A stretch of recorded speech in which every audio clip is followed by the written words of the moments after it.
What's up, All Eyes DB Camp fans? I'm debuting something new here on the channel. That's where I break down about 4 or 5 plays each week, whether that be from the NFL or college football. Real brief breakdowns, nothing too in-depth about what the defensive back did in a particular play, how he could have helped himself, or what he did good. I'm going to have some good and some bad in all these DB breakdowns, so I'm looking forward to doing that here with you. All right. Before I get started on this one, though, you guys go ahead and tell me right now, at this point in the season, what's been the best DB versus wide receiver matchup that you guys have seen? All right, and you might also want to tell me about one that you're looking forward to. But for right now, which is the best defensive back, wide receiver matchup that you've seen so far? Also, feel free in the comments to let me know how you feel about this new show that I'm doing here on my channel. Do you guys like it? What else would you like to see? What kind of stuff would you like for me to talk about? All right, do also want to take this time to tell you guys to subscribe to the channel if you haven't already. If you haven't, man, come on. What are you doing? Go ahead and hit that subscribe button and the bell so you're notified next time I put out one of these great videos like this. Also, for you defensive backs out there, whether you are coaching it or you're playing it, if you're trying to reach the next level, be elite, check out the All Eyes DB Camp members area. Over 120 videos talking about drills, techniques, coverages, everything that you need to reach that top, like that top level at defensive back. I got a link down in the description for you. Go ahead and hit that. Best investment you'll ever make. Take your game to the next level. All right, let's get into the stuff this week. First clip we're going to look at comes from the Giants versus Falcons game. James Bradbury, one of the top defensive backs, cornerbacks in the league, taking on one of the top wide receivers in Calvin Ridley. How'd that thing go? We're going to take a look at some good coverage that James Bradbury had in this particular case and show you what he used, his knowledge and his technique that he used to win in this particular rep. Let's take a look. All right, we got Bradbury versus Calvin Ridley here. Calvin Ridley has obviously emerged as one of the top route runners in the NFL in a rather short space of time. But as I said, James Bradbury, one of the top corners in the league. So it was a very good matchup too. Big on big, let's just say here. So let's just take a look at it. It's in the red zone, so, you know, the ball is likely to come out quick. Everything happens faster in the red zone. I've told you guys that. Ridley heading out to the taking an outside release right away. And, you know, normally corner is just going to think that is a fade ball, all right? Fade ball, back shoulder on this kind of release. So taking advantage of this and hoping that you catch the corner looking back really quick inside. The Falcons run a bit of a comeback to the pylon route here. Only problem was that Bradbury, being experienced as he is, doesn't really bite on it. He knows he has the end line as a defender. This thing right here. He knows that this part of the field right here is basically a defender for him. The ball can't be caught beyond that, so that's like a safety. So with that, armed with that kind of knowledge, he's okay being with even or underneath, where he's even right here. So he's not really pressed to get over the top of Calvin Ridley. That's one thing that helped him here. And the next thing is he knows that, you know, we should probably clear the back shoulder first. If I haven't squeezed this guy enough into the sideline, there's no reason for me to really look in here. There's an awful lot of space out on this side. So it's probably not in Bradbury's best interest to look inside. He needs to look through the receiver. So that's his mindset here. Gets underneath, and as a result, able to get a hand in there. The ball was not thrown where Calvin Ridley could catch it, but had it been, I'm sure Bradbury would have been able to make a play on it. So that's James Bradbury using his experience and knowing the end line is a defender and staying even and underneath the wide receiver and making use of his space in this particular clip. Next clip we're going to come here was from that great Sunday night matchup between the Green Bay Packers and the San Francisco 49ers.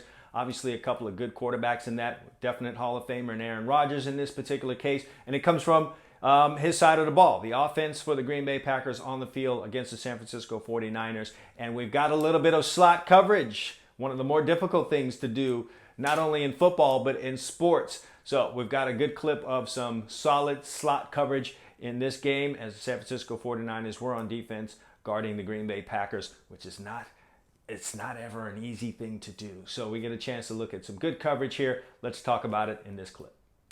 Okay, big Sunday night football game, slot coverage.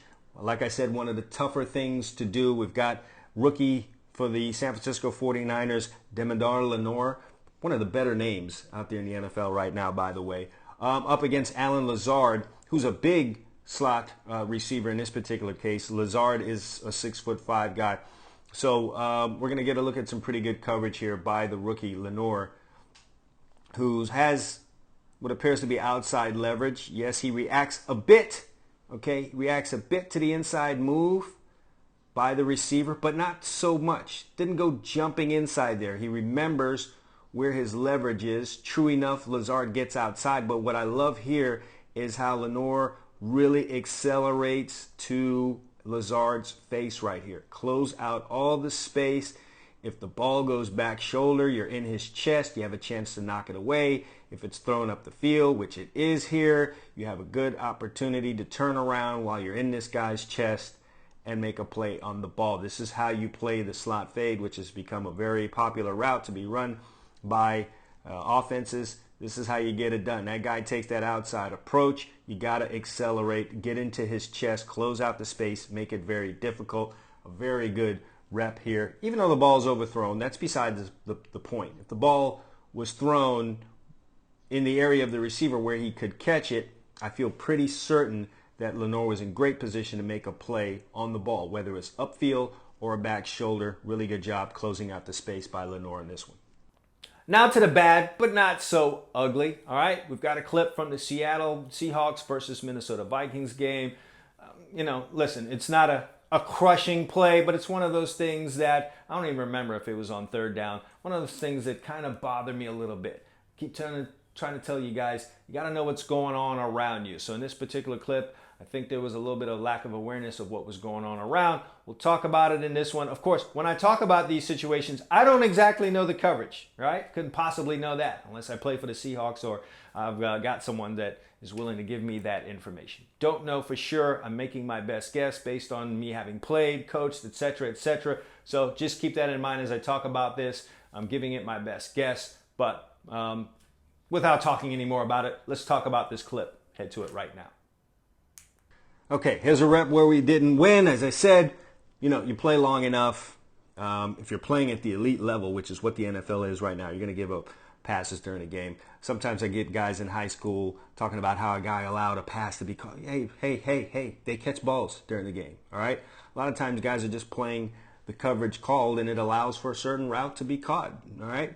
You guys are in high school dominating, and you don't allow a person to catch a pass for the entire game. That's not the NFL. That's not how good college football works. That's not how the NFL works. So get over yourself. However, in this particular case, we've got a tight split by the wide receiver here. All right, this receiver's aligned inside of the numbers. That means there's a ton of space out here. So even for this corner, if he was in cover 1 or maybe even 0, which he doesn't appear as though he's in, you're gonna have some help if it's cover 1 or something of that situation here. If it's cover 0, yes, I may understand this alignment where you're head up, but again, it doesn't look like that's what it is. So I'm going to roll it, and you guys will see. All right, it looks like he's trying his best to stay inside here, despite that tight split. And again, I don't know the coverage, so that's always the danger in doing these things. You don't actually know the coverage. But here's what I see. I see another defender sitting right in here that could provide help. I don't know if that was because a receiver didn't come out, so that allowed this guy to be freed up, but it certainly looks like he has help here. And what you can clearly see is 2 guys inside of a receiver that had a tight split and a ton of room out here. So if it is what I believe, that you had help from a guy inside here, this DB should be aligned out here, playing the outside shoulder, playing his outside leverage.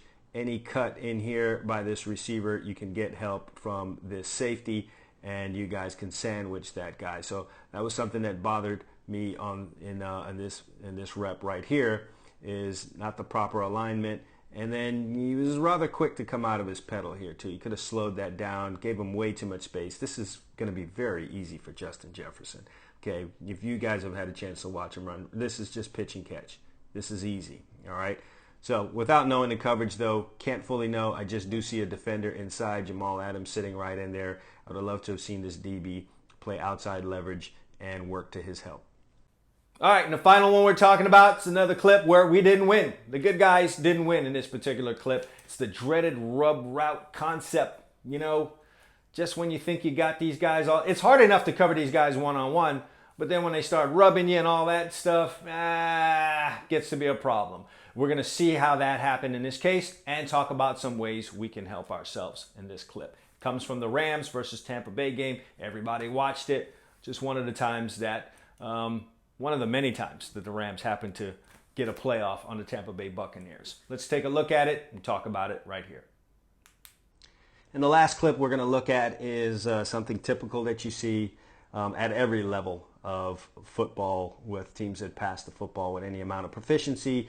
It is close sets and rub route concepts. The biggest problem we have starting off here in this situation is that we have two defenders on the same level, and you're going to see why that causes a problem. What we should normally have is either this guy on and this guy further back, or the situation I prefer is having the inside guy off a little bit and the outside guy on if the outside receiver is the one that's on the line of scrimmage.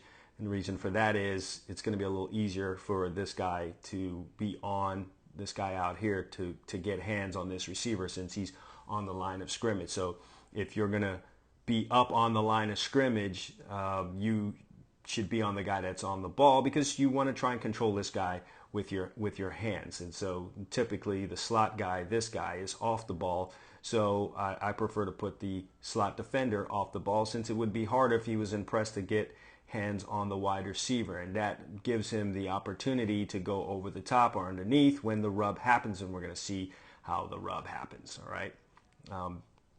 Rams and Sean McVay run a very good offense, very good pass offense, and so this is easy work for them. All right. Cooper Kupp, one of the better route runners. All of these guys for the Rams are smart. I'm talking about the wide receivers. They see this situation. This is just going to be easy, and we'll take a look in slow-mo at what happens here is Cooper Kupp gives a little bit of a stutter step to just freeze the DB's feet. Now you've got him going underneath instead of going over the top, and now that's just easy. Matt Stafford gets the ball out of his hands really, really quick.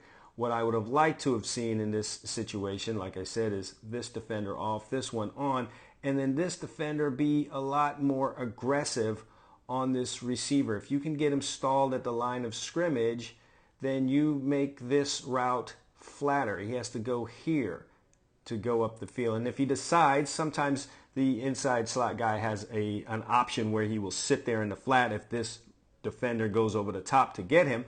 But if he does that and you cause him to go flatter, it's a shorter gain. It's a shorter gain. If that's not what the case is, then it's just, and this receiver is going to go up the field anyway, it's just a whole lot better. It's just a whole lot easier for this slot guy to just go over the top this way and get through the traffic that's caused here by this defender and this wide receiver to go make a play on this route that's going over the top. So just imagine that as I show this here. Imagine him going over the top right here. He's going to be in a whole lot better position to defend this. And I just think you can't have guys on the same level when the receivers are aligned close like this. You know there's going to be some kind of rub. You should be saying banjo anyway. They probably should have had a banjo on, but if you're going to stick with your guy, then you definitely have to be on different levels. You can't have two things. You can't not be in a banjo situation and then also be on the same level. You're just asking to get picked as they were here. All right, and that's our 4 clips for the week. Hope you guys really enjoyed this. Looking to do more of these. Feel free to drop your comments in the comment section. Love feedback from you guys.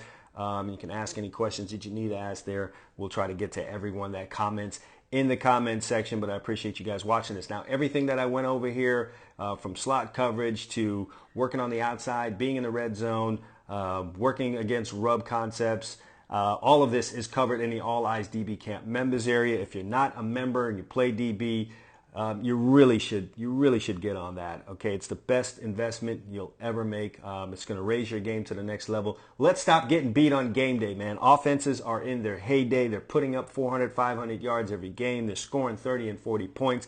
Now more than ever, guys on this side of the ball, especially defensive backs and linebackers, need to be on point, need to have their knowledge, need to have their technique on point, and we do that for you in the All Eyes DB Camp members area. Over 120 videos on coverages, technique, drills, everything that you need to get out here and stop these guys from rolling up and down the field each and every game day. All right, I'll have a link to the members area down in the description below.